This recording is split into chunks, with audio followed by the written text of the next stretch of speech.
All right, my man. State your name and let them know you on Real Talk with Nick. What's going on, everybody? This is Chris Ali, one of the original violators. I'm on with Nick. Real talk. All Check right. us out. All right. Nick fan. Yes, sir. Okay, who's your favorite player on the Knicks, man? Pass or now? Now, Obi. what you like about Obi's game, man? I like that he's developing, that he's growing with it. That year one when he first came into the league, he was kind of hesitant. Year two, you've seen his growth. You've seen his ability to take the three. You've seen his ability to go to the hole, and he can also rebound. And he also can handle the ball and bring it up on his own. So all those four factors is one thing that I like about him. Now, when he came to the Knicks during his rookie year, Mm-hmm. how was you feeling then? Was you feeling shaky about him? Did you feel? Well, I followed him in college, so I know he could score. But it seemed like he came into the Knicks and like that the bright lights, not getting the playing time, kind of jogged him a little. But I think when he went to the summer league and was able to play with Quick and was able to get that combination and them playing together and have more time on the floor, made him a better player this year. Okay. Now, do you think we might lose Obi due to the Julius Randle coming back to the Knicks? No, You don't. because he's still a rookie. So you're not going to give all this. You're going to get some good assets behind it. Yeah, So but other teams but is looking in. But what happens, like a lot of times, other teams see him. He had one bad year, one good year, so it makes you think he'll have a great year next year. So it's the same thing with Julius. He had one good year. He came to the Knicks, became an All-Star. Then the next year, he kind of fell back. Right. So a lot of times teams they see the hype, but they don't jump on it right away. You know what I'm saying? Like say for instance, like you talking about Obi, then let's talk about Mitch. Mitch's contract is up, Yeah. Speaking of Mitch, so he's going to be an unrestricted free agent. yeah, this off season. Absolutely. So this way, now that's a big man. Now people around the league want a big man that can handle. He can't handle the ball. He doesn't really have an outside shot, but he gives you a lot of offensive rebounds, and he gives you a lot of putbacks. His defense is good. He's not a Joe Bear, but he's getting there. Now, when you say he's not a Joe Bear, what's missing from Mitch's game that you feel he lacks from being a Joe Footwork. Bear? His footwork, He's the way not he pivot enough for you? not pivot enough, and he doesn't know. He jumps angle, not straight up. So he jumps into the player when he goes to block the shot instead of jumping straight up. So that's a big difference. He's 7 feet. He should be jumping straight up instead of straight in. Okay. But other than that, you want to keep Mitch. I'll keep Mitch too. See, so you got a lot of things to work with, and we're under the cap, so there's still money there. So you can keep these players because there's still money there. And what you gonna pick up? Unless you're gonna pick up something for Obi and get a great guard, what are you picking up? Now, speaking of a guard, because you know that's the talk. Mm-hmm. Knicks need a guard, man. Who would you like to see fulfill those shoes, man? Well, I would go with Brunson from Dallas. Wow, everybody's talking him up, man. I would go with Brunson. He shows the ability to go to the hole. He shows the ability to shoot the outside jump shot. So you gotta play him compared to other guards that we have right now. We have little older guards that's not as quick as they used to be. We got Quickly that's growing. You got another guard. But before we go to the menu quickly, stop right there. Do you think Quickly, because he's a combo, Right. show splashes of being a point guard? Some say, why is the Knicks going out their way looking for a point guard when you could develop one and quickly? He needs to develop a little bit more. I think D Rose helped him a lot out mentally. Right. And they thought that was going to help him out this year too, but he didn't really pan out. That came from Charlotte. You talking about Burke? No, not Burke. The other guard that came from Charlotte. He went to Boston. Charlotte, Boston. He came to us. Oh, you talking about Kemba? Yeah. Kemba Walker. Yeah. Now he got some bad wills, so it's like we really thought he was going to be able to be that extra guard, but that didn't work out. D Rose getting hurt, that didn't work out. So Quickly got pushed into that, which he's a good ball handler, but he doesn't really think things through. He's not a floor general. Do you think he can become one though? He can become one, but he has to have the tools somebody show him. Damn. Now, when I'm ask people who do you think would be the perfect coach to mentor Emmanuel Quickly to be that point guard, I always get the name Mark Jackson that pops up. I would look for a guard. I would look for a guard to be a mentor towards him. Like when the guy that left from the Knicks that was a coach that was with Randall in college, and he was able to work with a lot of those guys that came from, I think, Kentucky, or I think it was Kentucky, that came Right. from Kentucky that went back to his alma mater. That when he was there, he helped all the forwards become better. Right. So, and that's why how you see there was a difference when he left, how Randall kind of fell backwards a little bit. Yeah. So I think if we get a person that was a decent guard in the league to mentor him, that'd be cool. And you like the kid from Dallas? I like the kid from Dallas, and if we can't get the kid from Dallas, and we can get someone that seemed like they on the way back, I'll take the guy from Utah.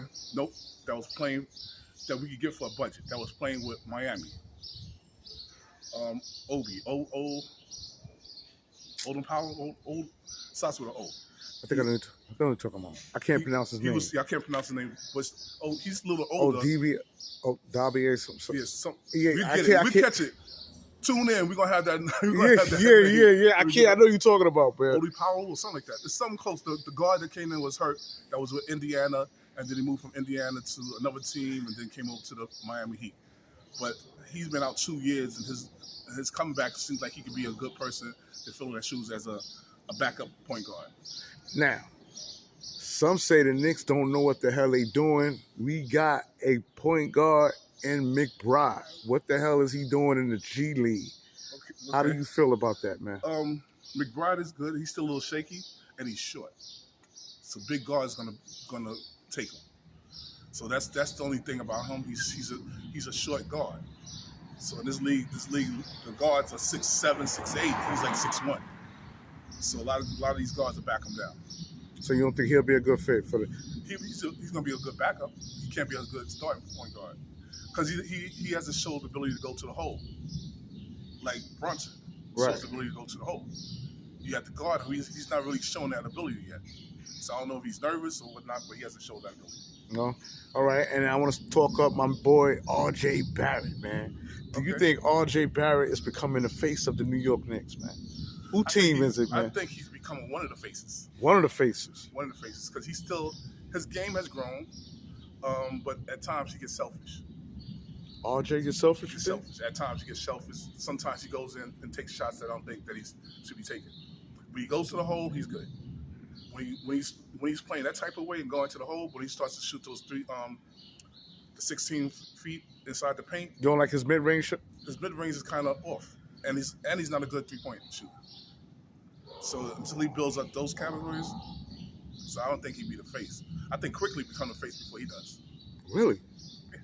So what you think Quickly possessed that RJ hasn't possessed yet as a Knicks player? He's able to handle the ball. He's able to go to the hole. He's able to use both hands when he's going to finish. And he's consistent. You have to guard him because he's a threat from outside. Now, I must admit, when RJ first came into the league, he couldn't play off his left. Right. But if you've been watching, especially this past season that just went by us, you've seen splashes with him going on both. He's better from his left. He couldn't play from his right. Yeah, you play off his right. Forgive me. So he couldn't play off his right. Right. So a lot of people guard him that way. And that's when he gets frustrated. When they know that he's a lefty, they guard him that way. Even though he's actually a true right. Right. He hasn't learned how to finish. And that's why I say how Quickly he's different though. Quickly can finish with either hand. RJ hasn't really mastered. He knows how to do it, but hasn't mastered it yet. No. But we're going to see what happens. The draft is coming up. Yeah. We got a lot of people that's potentials. Who would you like to see in the draft? The Knicks pick up. You got the number 11th pick. Right. I got to really sit down and look. I'm still looking for a real true point guard coming out of college. How you feel about Jalen Ivory? Who? Jalen Ivory. I got to check him out. Yeah. Look into him. I haven't really been following the college things this year. So, but I'm start looking into that as soon as the draft get closer. You start looking at who's what's on the table. Yeah. See who's out there. Because we need someone who's a true point guard, not just a combo. Yeah. Now. Speaking of point guards again, man. You hear, we need stick with the young core. But sometimes the vets got experience in it, and they know. Well, you do still need vets. It shows. It shows, and give you a fine example of veteran teams would have young plays. We've seen that with the Phoenix Suns, with Chris Paul going out there. I was about to mention him. That he was a veteran player that came there that stayed with the team. You see it in Celtics. Well, Al Harrington. I mean, no, not Al Harrington. I'm thinking about Al Harrington from us. Horford. Right.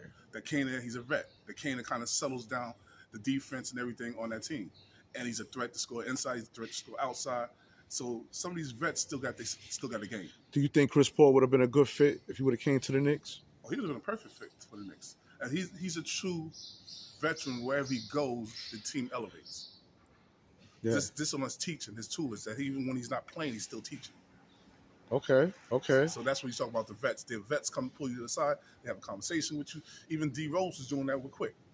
Right. Now, speaking of Derrick Rose, man, if Derrick Rose didn't get injured, right? Do you think the Knicks could have repeat themselves as far as the postseason success? Yes.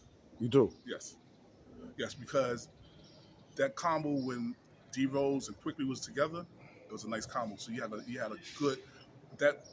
Not this year, the year before, they was one of the number one teams with bench player points. Derrick Rose was running the team, second unit. Right. So, and you see that the Knicks had a whole bench playing squad that was elevated. And then when I think whoever was the point guard got hurt, he moved up to the first squad. Right. Kind of took that away from what they was doing. So he's a great mentor for him, and he's a true veteran. So and people respect him in the locker room. Yeah. Now, speaking of vets, once again, under the coaching of Tom Thibodeau, right? Do you feel that Tom Thibodeau is the right coach for the Knicks, man? He's a defensive coach. Defense wins games, right? But some say you need offense too, man. Well, you get a assistant coach that's an offensive coach minded. We had Mike Woodson, man. Right, and he went to coach into college league. But do you think Mike Woodson and Tom Thibodeau would have been the perfect duo as far as the staff? Right. So the staffing is defense, as always says, wins the game, right? And if you got enough people that can shoot and play the offense, you're going to win the game regardless. So it's the coaching staff. Like he gave them a direction. The Knicks never had a direction for years, so they had a direction of being a defensive team. You know, I'm not trying to bring up our rivals, but the Celtics, number one defense team in the league. What happened? They could score, and they could play defense, and their model was playing defense first. So if you do that, the offense will come because you're getting the fast breaks, you're getting everything else that comes along with it. So that's how his team's supposed to run. Because remember when he was in Minnesota, he had Derrick Rose. Right. It was number one defense. And no, you mean Chicago? Chicago. I mean. Yeah. When he was in Chicago. Yeah, absolutely. He was Derrick Rose and Taj Gibson. Right. But now we need fresh legs, man. Mm-hmm. And I don't know if you've been watching, but the Knicks be blowing leads, man. Mm-hmm. And this season that just passed, Tom Thibodeau didn't play the youth like a lot of to the end of the season, man. Well, he's trying to get some of the vets. They shine and think and believe in that. And then about the time they lost the lead, sometimes it was too late. He didn't put people back in time because he's trying to say, oh, he's gonna come along. And what happens? The Knicks went back to one of those things that we say the old Knicks. When they start to lose something, now they start to rush. They start to shoot quicker. They start to take 3 pointers when they don't need it. Just chip away. You know, not bringing up other teams. We're talking all Knicks, where we say Golden State. They know they hit the 3 pointers. If they off, they take it to the hole. They chip away the leads and everything else. So as a team for the Knicks, they got to start having that mindset. We don't got to get 30 points in 10 minutes or 30 points in 5 minutes. We just got to get 10 points, 4 points. Let's chip away the lead until we get there. So that's a lot of things I think they have to do. That's where the veterans come in. That's where the vets come in. To slow the team down. All right. But when we talk about the youth core, we have players that New York fans wanted more of, like Cam Reddish. Mm-hmm. Cam Reddish didn't get to play. And then he got hurt. When he did, was able to hurt. I mean, when he was able to play, he got injured, man. Right. I mean, that goes back to the coaching of Tom Thibodeau. He specializes with his vets. They say he don't give too much input with the rookies. Do you think that's going to hurt? Nah. Because we have players in like Townsman. Mm-hmm. We have players that didn't like Tom Thibodeau coaching style, man. Right. In the NBA, man. Is he the right fit, man?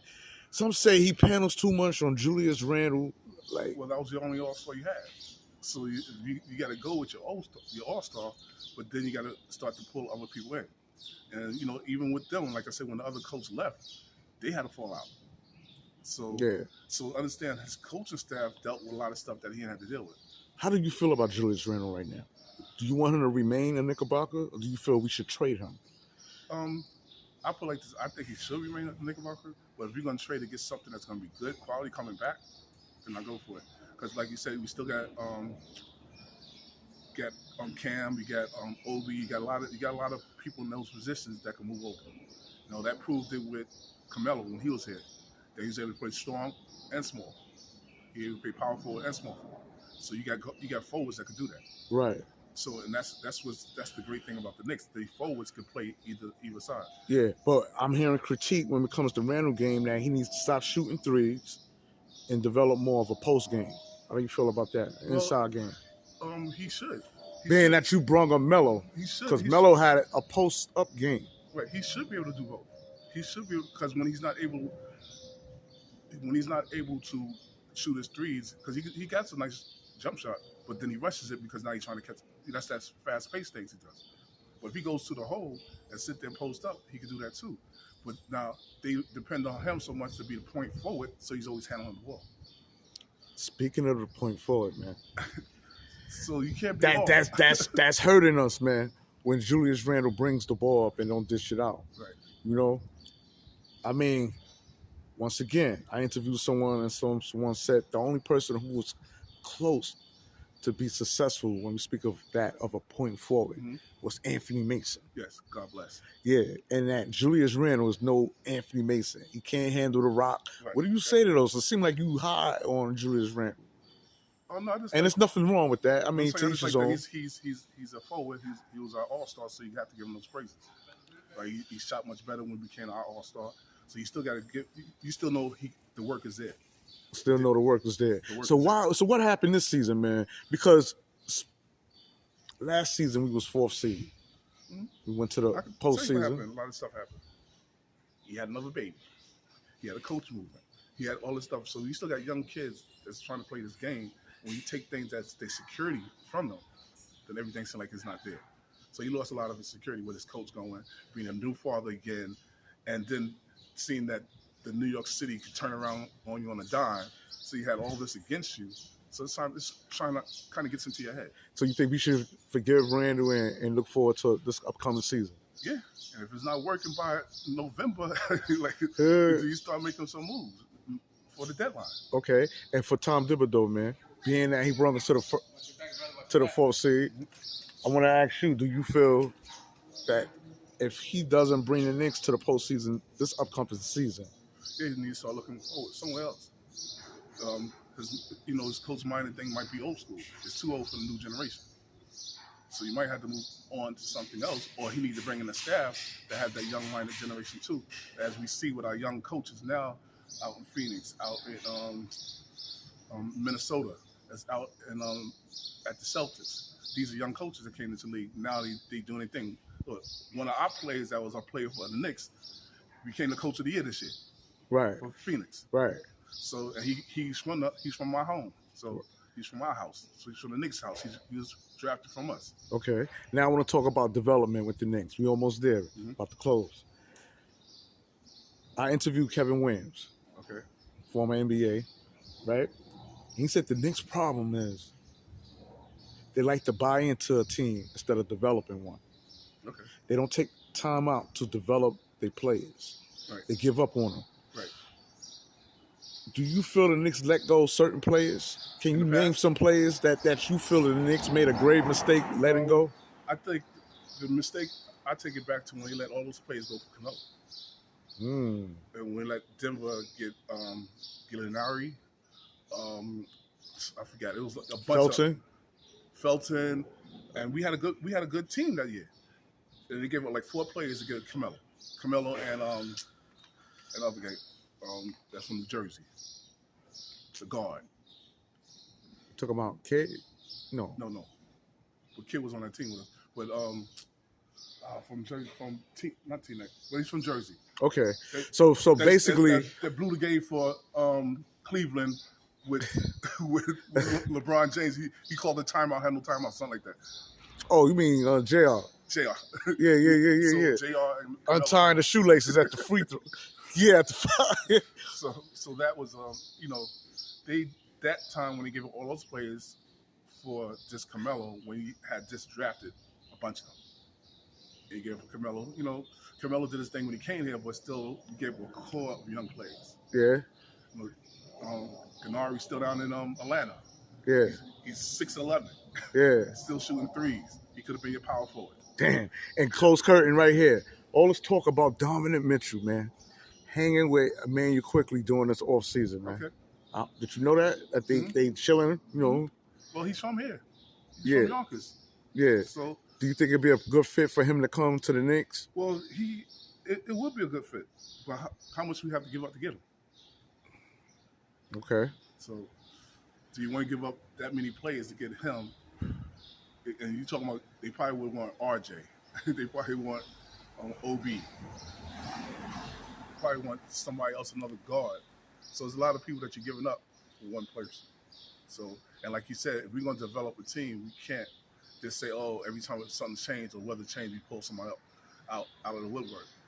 And you look at other teams that's developing their team, they stuck with them. All right, my man. That's it, man. I want to thank the OG for coming on Real Talk with Nick, talking Nick basketball. And once again, we're in the heart of Harlem, man. Yes, sir. Peace. Peace.